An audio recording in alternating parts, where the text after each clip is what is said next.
Well, it doesn't always have to be that bad, right? I mean, from a clean tech perspective, stormy weather could also mean strong winds, good wind energy, good wave energy, and maybe that's a perspective that we'll need a lot as we navigate our way to the future.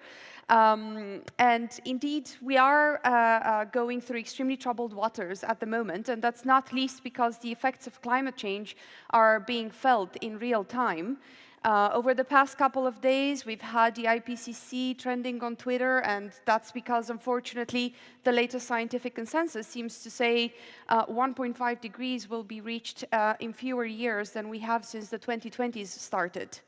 So, ladies and gentlemen, this is where we are, and the good news is 2023 has started on a very strong note. It started to shape up in such a way that it could actually be the year of European clean tech.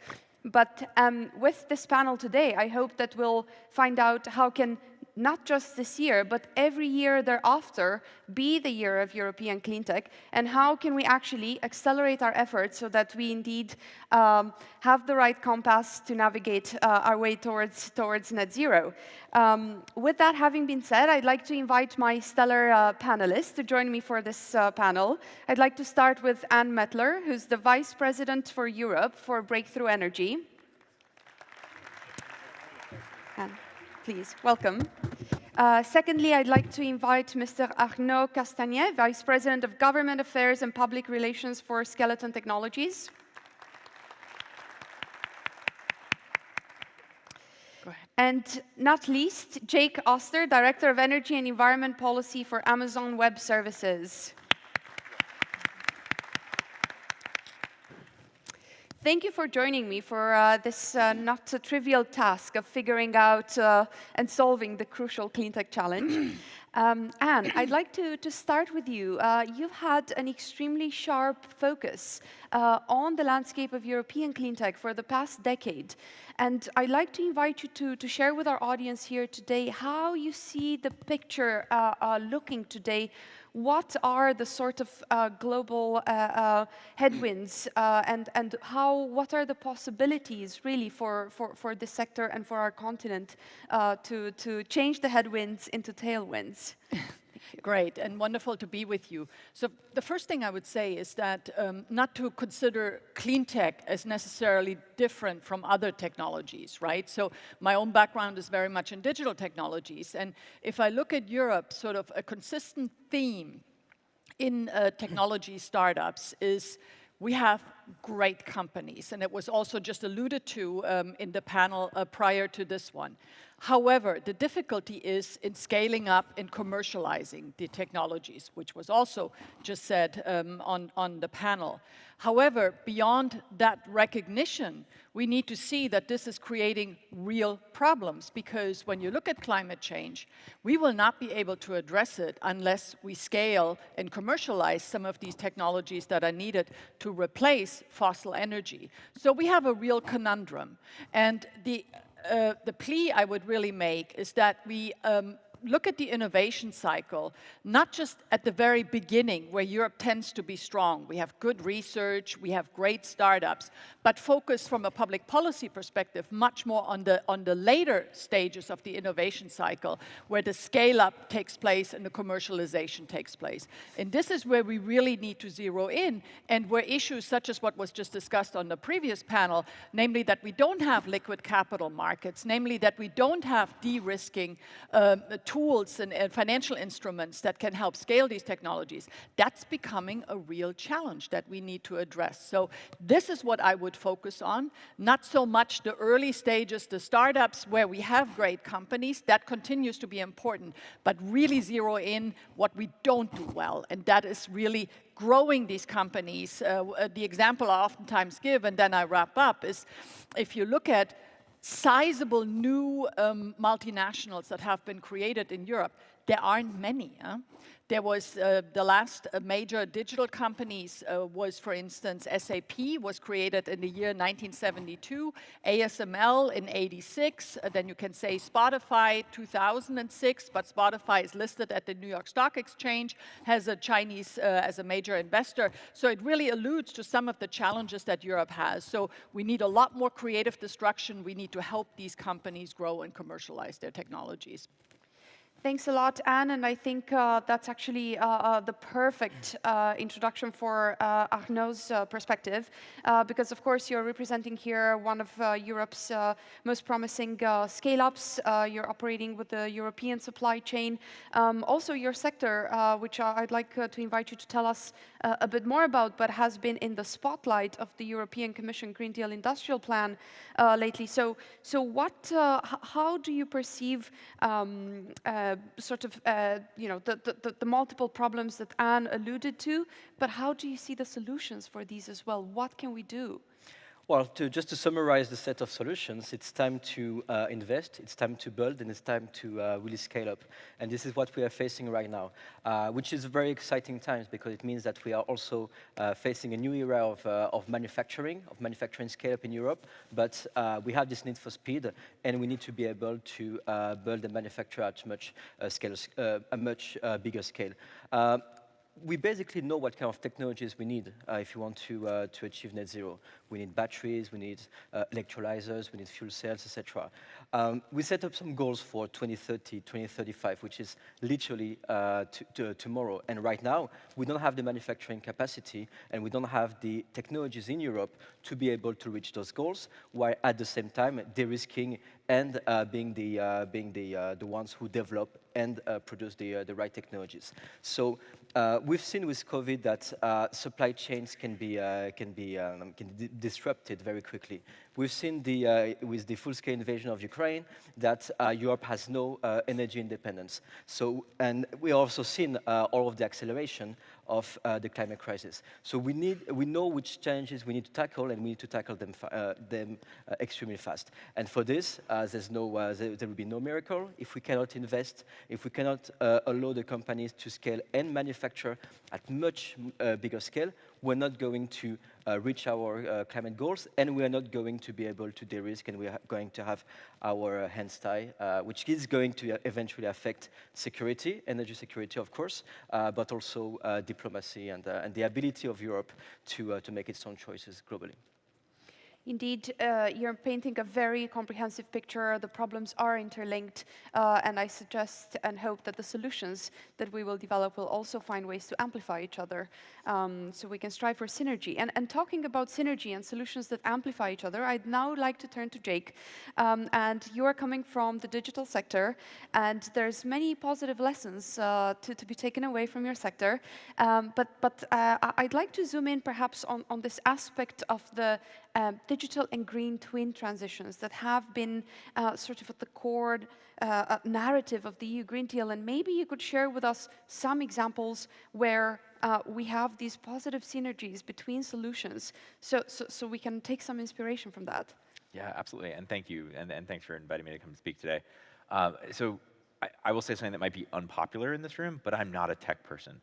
I work for a tech company, but I'm not a tech person. So I'm an energy guy, I'm a policy guy, I'm a climate guy. And so when we talk about the twin transition and when we talk about digitalization and sustainability and how those things work together, I really need to understand how those things actually interact and understand how they actually lead to concrete solutions that we're delivering at AWS and that others are delivering through digitalization. That's how I help to think about it. And so I can kind of ground this in some of the things that we're seeing and how they're working and driving sustainability solutions that we're doing at AWS, and how, of course, those can scale to drive the twin transition.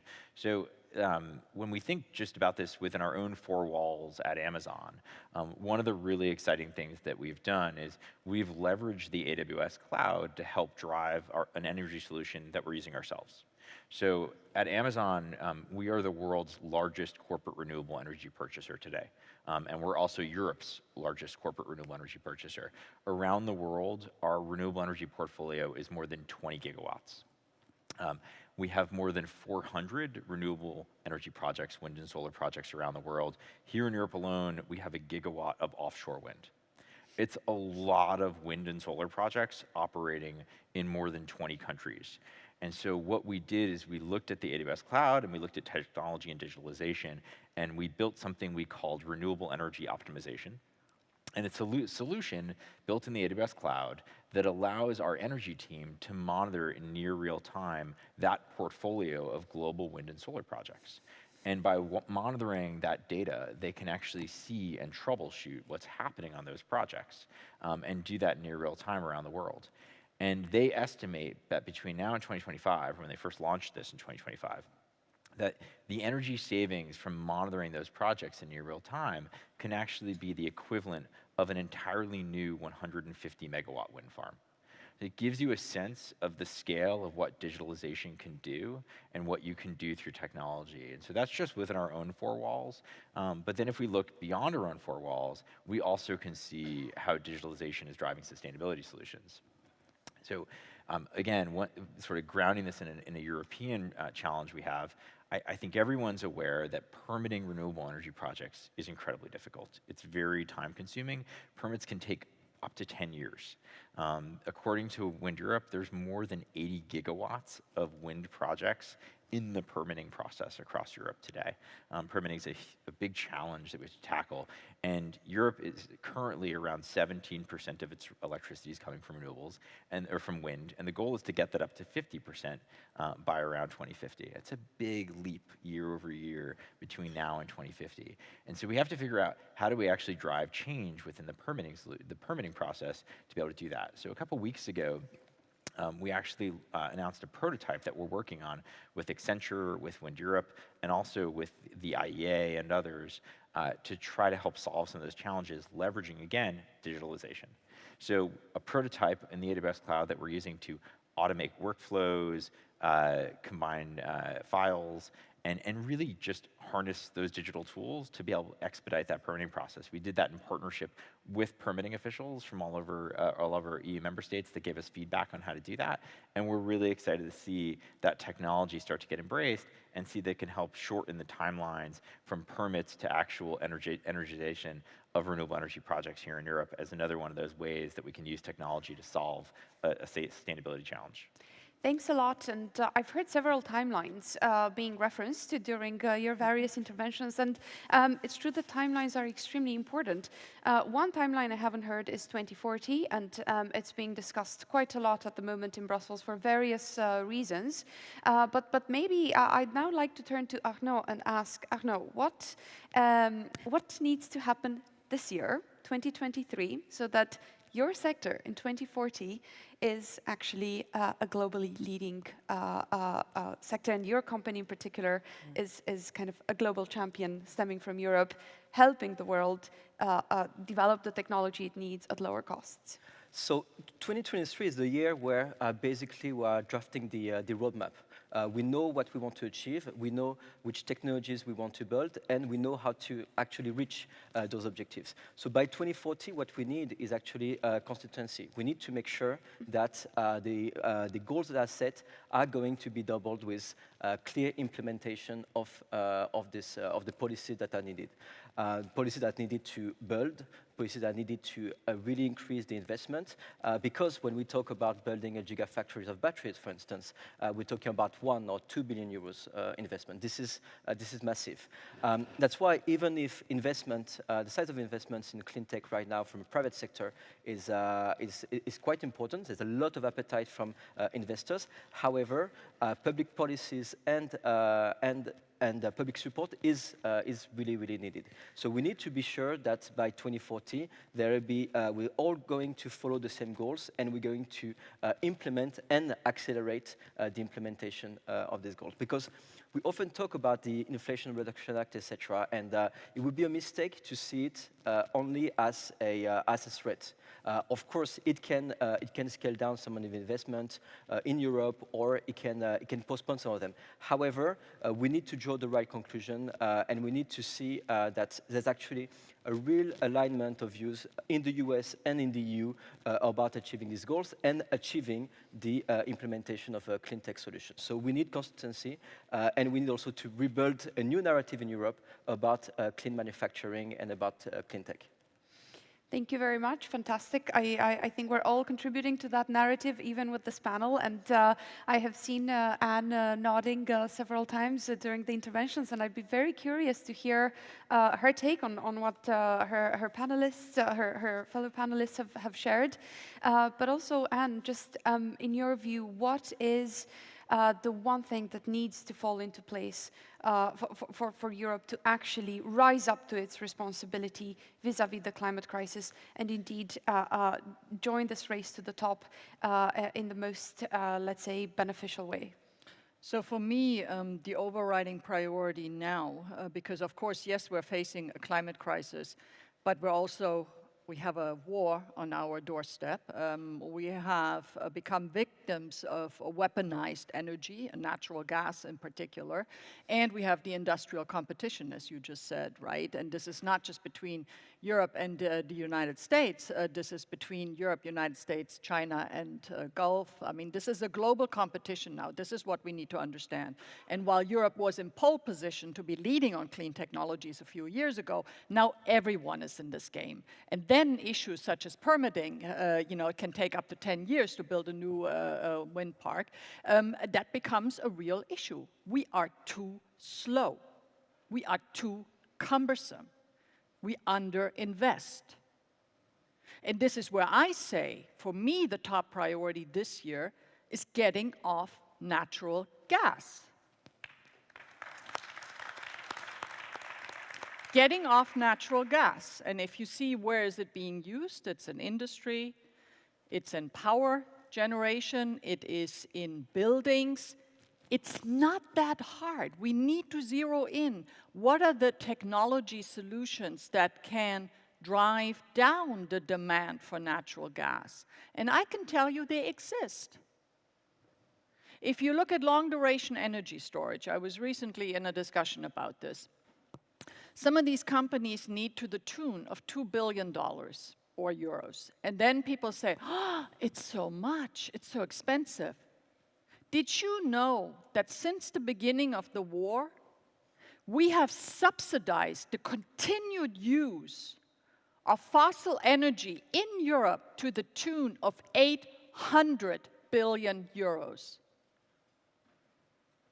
800 billion. If only a fraction of that could have gone into these new emerging technologies, we would be so much better off today.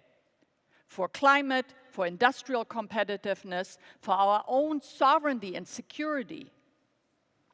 So we need to become much more strategic, because the longer we pay for this, a lot of that money is going into this war. So we need to really be a lot more strategic, a lot more anticipatory. And my huge disappointment is, last August, when the price of natural gas was 8 times as high as it was before the war, I felt a real sense of urgency from policymakers to get serious about getting off natural gas. What did we do instead? And granted, it was a crisis moment. We diversified supply. We were able to build LNG terminals in less than a year. Congratulations. Why can't we do the same thing for an energy moonshot that would allow us to get off natural gas? Why can't we do that? So I'm working for systemic change. And this is where we need to keep the focus. Right now, I sense nothing but complacency now that the price of natural gas has gone down again. But I tell you, the next crisis is just around the corner. Wait until another gas pipeline is blown up, or the demand skyrockets in China. We'll be in the same situation, and there will be huge disappointment that we have spent the 800 billions. We have not sufficiently invested in the new emerging technologies that could replace this.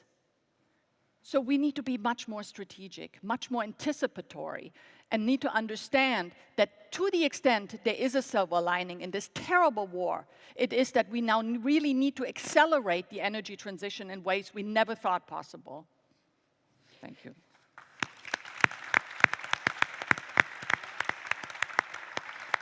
Thanks, Anne. And I have to admit, I'm feeling extremely fired up by your intervention. And I think it's a good wake-up call for all of us to step out of compliance. And yes, we have to be strategic.